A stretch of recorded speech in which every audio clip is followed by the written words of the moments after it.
বিসমিল্লাহির রহমানির রহিম। আসসালামু আলাইকুম। সবার উপর শান্তি ও রহমত বর্ষিত হোক। আমার প্রাণপ্রিয় নবম ও দশম শ্রেণীর ছাত্রছাত্রীবৃন্দ, আমার স্কুলের ছাত্রছাত্রীবৃন্দ, আন্তরিকভাবে স্বাগত প্রত্যেককে আজকে আমার ক্লাসে।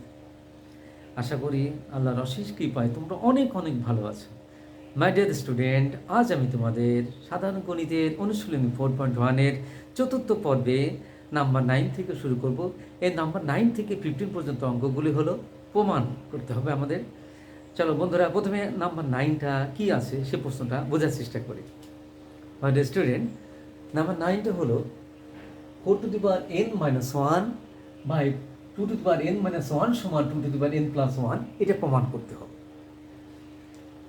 তাহলে লেফট হ্যান্ড সাইড ওঠানোর পর এখন আমরা এটাকে সলভ করি। মাই ডিয়ার স্টুডেন্ট, আমরা জানি পূর্ণবর্গ সংখ্যাগুলি সূচক আকারে লিখতে হয়, আর পূর্ণবর্গ বাদে যে সংখ্যাগুলি সেটাকে মৌলিক উৎপাদক আকারে লিখতে হয়। যেমন মনে রাখো, দেখো এই 4টা কিন্তু পূর্ণবর্গ সংখ্যা, তাহলে আমরা এটাকে 2² করতে পারি, হোল টু দি পাওয়ার এই n লিখতে পারি। এই -1 লিখলাম, নিচে দেখো 2n-1 হলো। এটাকে একটা সুন্দর ফর্মে নিয়ে আসার জন্য বা সূত্রে নিয়ে আসার জন্য আমরা এই এনটাকে ভিতর নিয়ে যাব আর 2টা করে দেবো, মানে এইভাবে লিখবো 2n হোল স্কয়ার। দেখো এইটা আর এইটে একই হয়। কীভাবে হয় দেখো, আমরা জানি, দেখো a⁴m whole to the power n সমান লেখা যায় a⁴m, কারণ পাওয়ারে গুণ হয়। তাহলে এটা দেখো, এটা পাওয়ার গুণ করলে 2n হয়, পাওয়ার মানে 2n হয়। এটা দেখো এই 2-র সাথে তো n গুণ করে 2n হয়। তাহলে এইটাও যায়, এইটাও তাই। তাহলে এটা কীভাবে হয় দেখো, এটা সুন্দর সূত্রটা কেমন হবো, এর উপর স্কয়ার আছে, 1-এর উপর স্কয়ার আছে। তাহলে আমরা কল্পনাই করতে পারি যে এটা a স্কয়ার, এটা b স্কয়ার। তাহলে স্কয়ার মানে b স্কয়ার সূত্র দেখো a + b * a - b, কি বলো তাই না? আর নিচে যা আছে সেই পদটা লিখলাম। এখন এইটা আর এটা সেম, কেটেছে। তাহলে কি থাকে উপরে দেখো, লবে কি থাকে 2n+1। এটা আমার প্রমাণ করতে বলেছে। Okay my dear student, I hope that you have understood. Okay, এখন নাম্বার 11 নম্বর অঙ্কটা, এটা কি বলেছে দেখো, a⁴l by a⁴m whole to the power n into a⁴m by a⁴n whole to the power n into a⁴n by a⁴l whole to the power m। দেখো এটা গুণ আকার আছে, এই সবগুলি গুণ আকার আছে। আর এই দেখো ব্র্যাকেটের ভিতরে যেটা ভাগ আকার আছে, ভাগ আকারে থাকলে কি হয়, সেম বেজ, তাহলে পাওয়ারটা বিয়োগ হয়, নিচের ভাজকের পাওয়ারটা বিয়োগ হয়। তাহলে দেখো এখানে উপরে লিখলাম a⁴l আর এই পাওয়ার mটা মাইনাস হয়ে গেল, হোল টু দি পাওয়ার এই n হলো এই n, গুণ আকারে থাকলো। আবার দেখো এইটা সেমভাবে লিখলাম a⁴m - n আর whole to the power l হলো। এইটাও দেখো a⁴n আর এই এলটা মাইনাস হলো, এই এমটা হলো এই এম। এখন দেখো এইগুলি এই পাওয়ারে গুণ হয়, আমরা যে এইমাত্র শিখলাম। তাহলে এন এর সাথে এল গুণ করলে এল এন হয়, এই এন এর সাথে -m গুণ করলে -m এন হয়, এই এল এর সাথে m গুণ করি এল এম হয়, এল এর সাথে -n গুণ করলে -l n হয়, এই m দিয়ে n এর গুণ করি m n হয়, m এর সাথে -l গুণ করলে -l n। এ এ এ এগুলি সব গুণ আকার আছে, গুণ আকার থাকলে পাওয়ারটা যোগ হয়। তাহলে এর পাওয়ার এটা বেজ আকারে লিখলাম, আর এই পাওয়ারগুলি এইটা যোগ এই পাওয়ারটা। তাহলে দেখো +ln -ln কেটে যায়, -mn +mn কেটে যায়, +lm -lm কেটে যায়।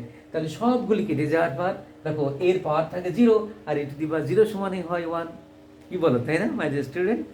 ওকে মাই ডিয়ার স্টুডেন্ট, এখন আমরা চলে যাব নাম্বার 12 অঙ্কটা। হ্যাঁ, এই অঙ্কগুলি খুব মজার এবং পরীক্ষায় আসে, এমসিকিউতেও আসে। এই জন্য তোমরা অবশ্যই এই অঙ্কগুলি বারবার প্র্যাকটিস করবে। Practice makes a man perfect, that's why you should practice regular. My dear student, এখন আমরা 12 করব।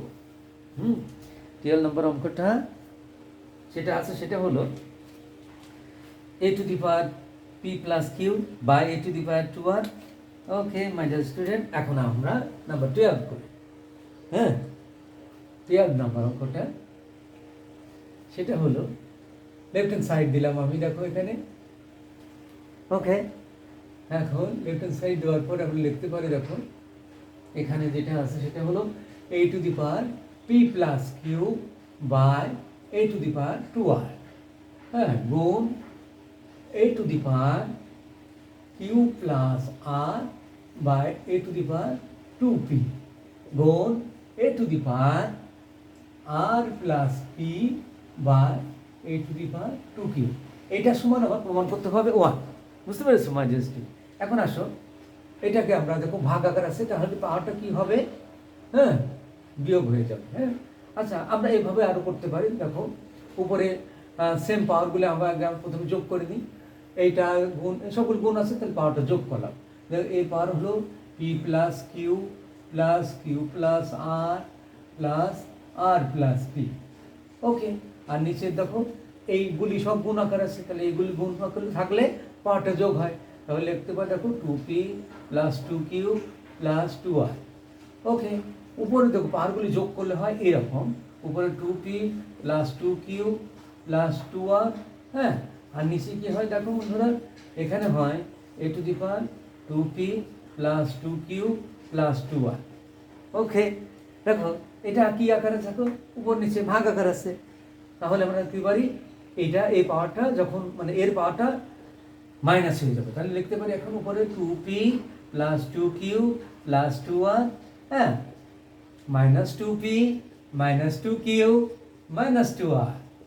ওকে, সবগুলি কেটে যায়, কেটে যাওয়ার পর কি থাকে দেখো, a to the power 0, a to the power 0 সমান 1 equal to right hand side. এটা আমাদের প্রমাণ করতে বলেছে, হ্যাঁ, কি বলো my dear student? Okay my dear student, তাহলে দেখো এটা আবার একটু রিপিট করছি, দেখো a to the power p plus q by a to the power 2r, দেখো ইন্টু এত, তাহলে উপরে দেখো বেজ একই, গুণ আকার আছে, তাহলে কি হবে, পাওয়ারটা যোগ হবে, তাহলে a টু দি পাওয়ার দেখো p প্লাস কিউ যোগ কিউ প্লাস আর যোগ আর প্লাস পি লিখলাম। নিচে দেখো এইটা সব গুণ আকার আছে, তাহলে এই পাওয়ারগুলি নিচের পাওয়ারগুলি হরের পাওয়ারগুলি যোগ হলো, a to the power 2p plus 2q plus 2r হলো। উপরে দেখো p আর p যোগ করলে হয় 2p, q আর q যোগ করলে হয় 2q, আর যোগ করলে হয় প্লাস 2r। তাহলে এইটার উপর নিচে ভাগ আকার আছে, তাহলে এই ভাজকের পাওয়ারটা মাইনাস হয়ে যাবে, তাহলে উপরে কি হলো, a to the power 2p plus 2q plus 2r হলো, আর এই পাওয়ারটা মাইনাস করলে minus 2p minus 2q minus 2r হয়, তাহলে প্লাস 2p মাইনাস 2p কেটে যায়, প্লাস 2q মাইনাস 2q কেটে যায়, প্লাস 2r মাইনাস 2r কেটে যায়, তাহলে কি থাকে a টু দি পাওয়ার 0, আর a টু দি পাওয়ার 0 সমান কত হয় 1। অনেক মজার অঙ্ক, that's why you should practice regular. My dear student, তোমরা সবাই ভালো থাকবে, সুস্থ থাকবে, নেক্সট ক্লাস ইনশাল্লাহ আবার দেখা হবে। আল্লাহ হাফিজ, আসসালামু আলাইকুম রহমতুল্লাহ।